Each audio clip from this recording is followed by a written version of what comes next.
The Insurrection in Dublin, Easter Monday, 1916.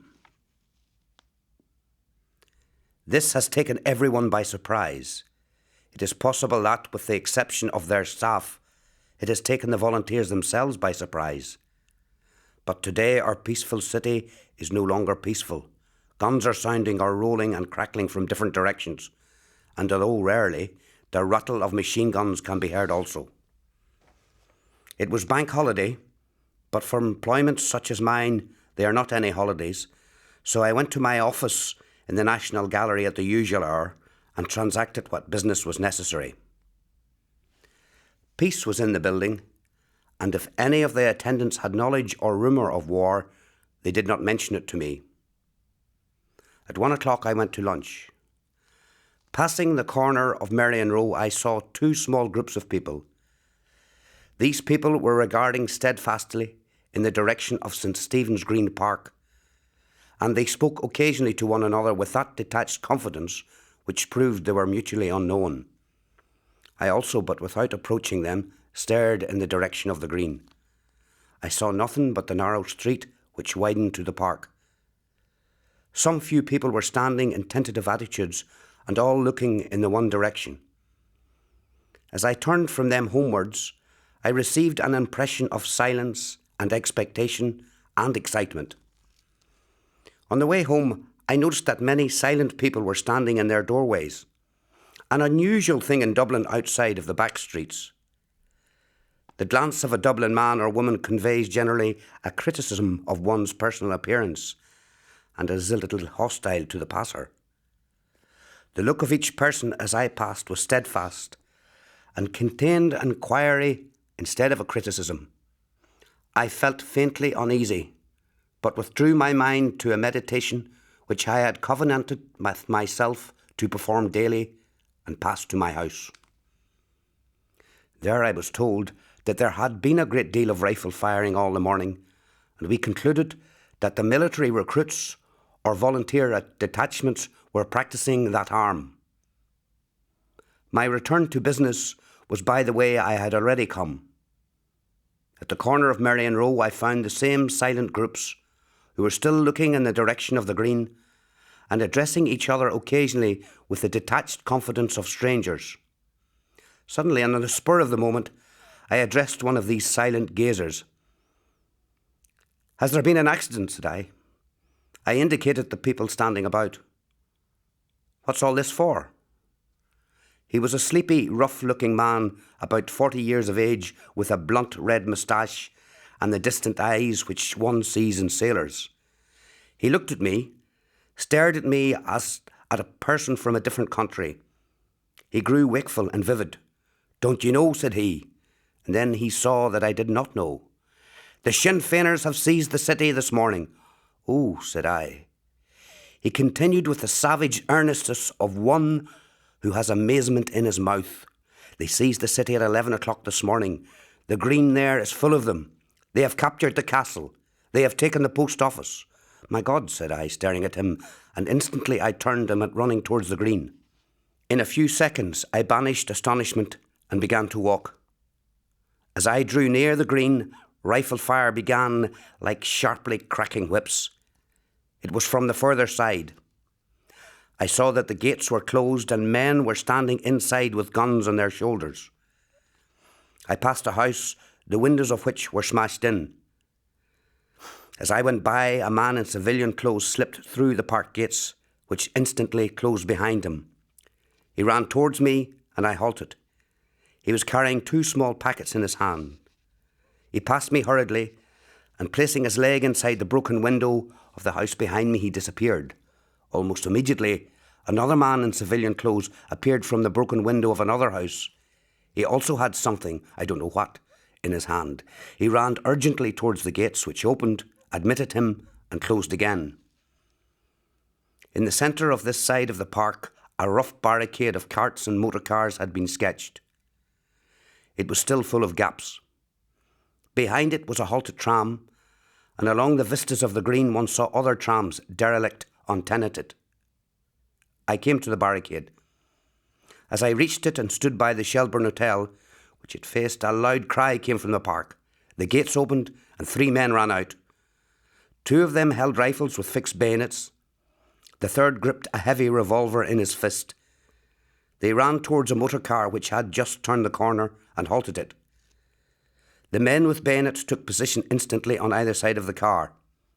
The man with the revolver saluted, and I heard him begging the occupants to pardon him and directing them to dismount. A man and woman got down. They were again saluted and requested to go to the sidewalk. They did so. The man crossed and stood by me. He was very tall and thin, middle-aged, with a shaven, wasted face. "I want to get down to Armagh today," he said to no one in particular. The loose, bluish skin under his eyes was twitching. The volunteers directed the chauffeur to drive to the barricade and lodge his car in a particular position there. He did it awkwardly, and after 3 attempts, he succeeded in pleasing them. He was a big brown-faced man whose knees were rather high for the seat he was in, and they jerked with the speed and persistence of something moved with a powerful spring. His face was composed and fully under command, although his legs were not.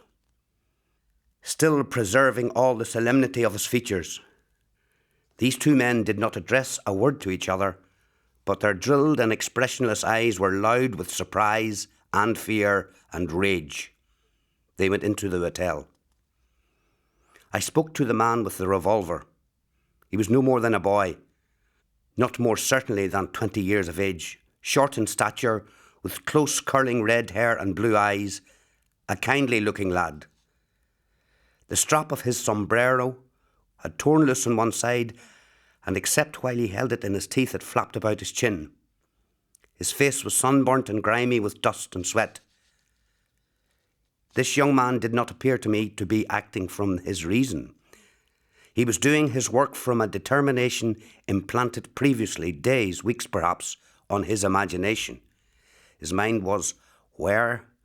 It was not with his body, and continually his eyes went searching wildly, looking for spaces, scanning hastily the clouds, the vistas of the streets, looking for something that did not hinder him, looking away for a moment from the immediacies and rigours which were impressed where his mind had been. When I spoke, he looked at me, and I know that for some seconds he did not see me. I said, "What is the meaning of all this? What has happened?" He replied collectedly enough in speech, but with that ramble and errancy clouding his eyes. "We have taken the city. We are expecting an attack from the military at any moment, and those people," he indicated knots of men, women and children clustered towards the end of the green, "won't go home for me. We have the post office and the railways and the castle. We have all the city. We have everything." Some men and 2 women drew behind me to listen. "This morning," said he, "the police rushed us. One ran at me to take my revolver. I fired, but I missed him. And I hit a—" "You have far too much talk," said a voice to the young man. I turned a few steps away, and glancing back saw that he was staring after me, but I know that he did not see me. He was looking at turmoil and blood and at figures that ran towards him and ran away, a world in motion and he in the centre of it, astonished. The men with him did not utter a sound. They were both older. One indeed a short, sturdy man with a heavy white moustache. He was quite collected and took no notice of the skies or the spaces. He saw a man in rubbers placing his hand on a motor bicycle in the barricade and called to him instantly, "Let that alone." The motorist did not at once remove his hand, whereupon the white-moustached man gripped his gun in both hands and ran violently towards him. He ran directly to him, body to body, and as he was short and the motorist was very tall, stared fixedly up in his face. He roared up at his face in a mighty voice, "Are you deaf? Are you deaf? Move back."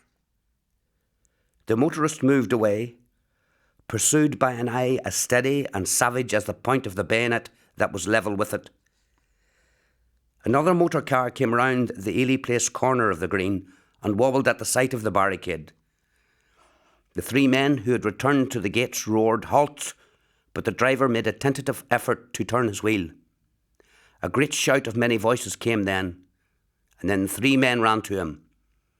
"Drive to the barricade," came the order.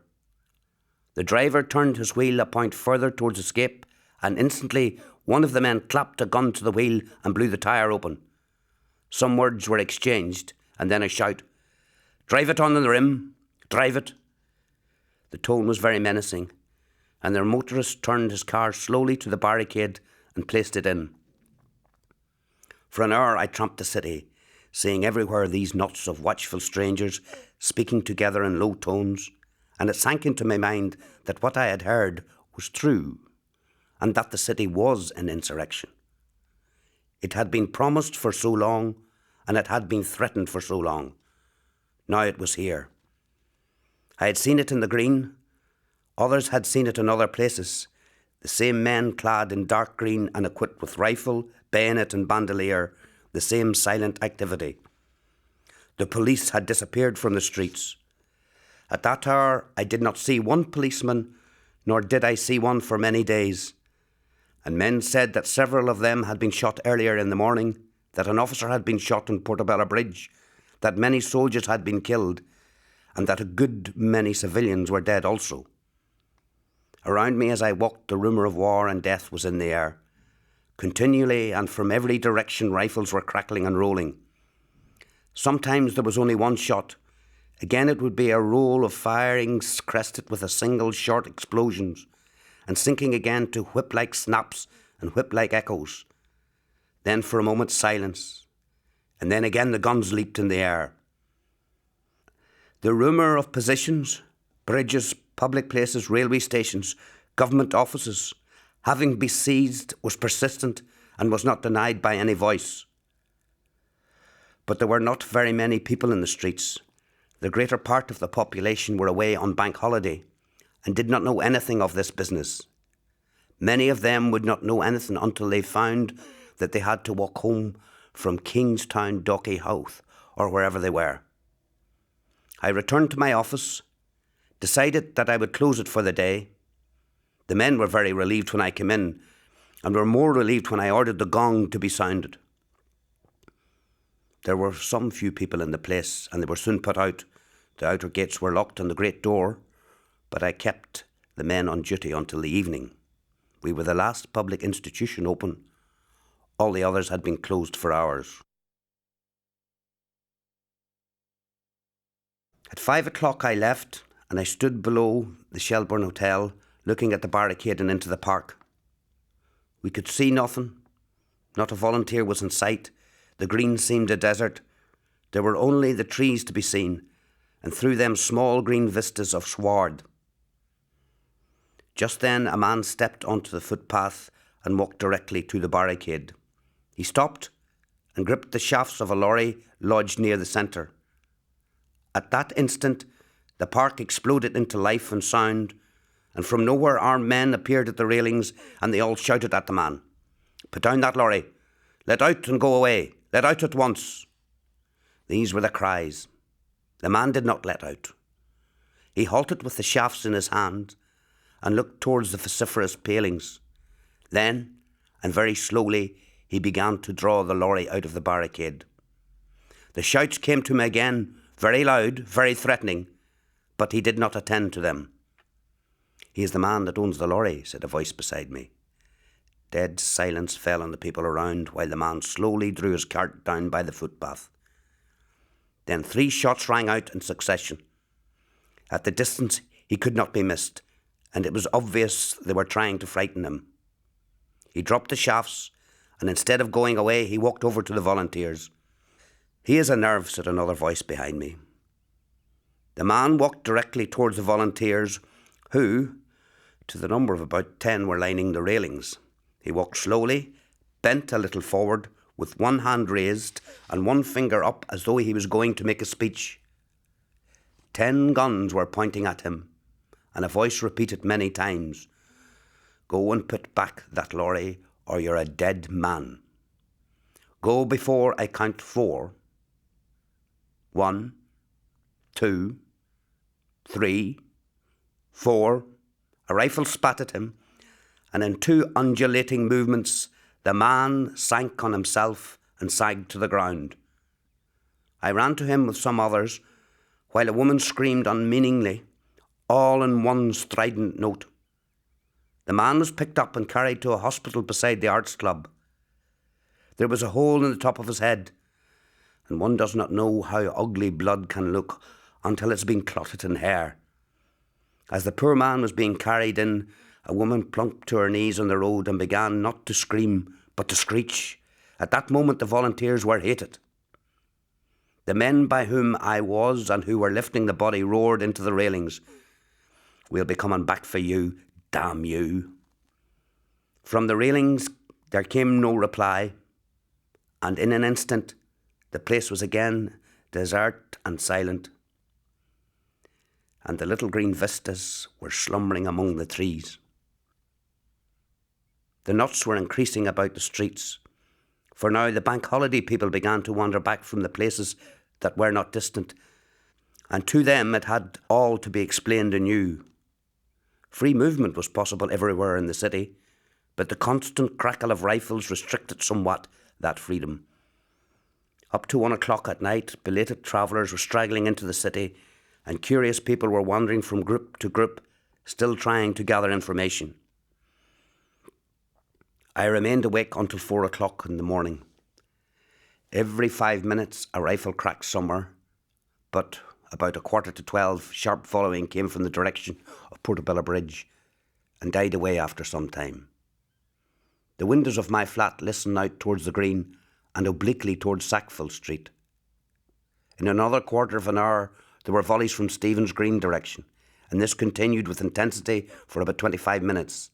Then it fell into a sputter of fire and ceased. I went to bed about 4 o'clock, convinced that the Green had been rushed by the military and captured, and that the rising was at an end. That was the first day of the insurrection.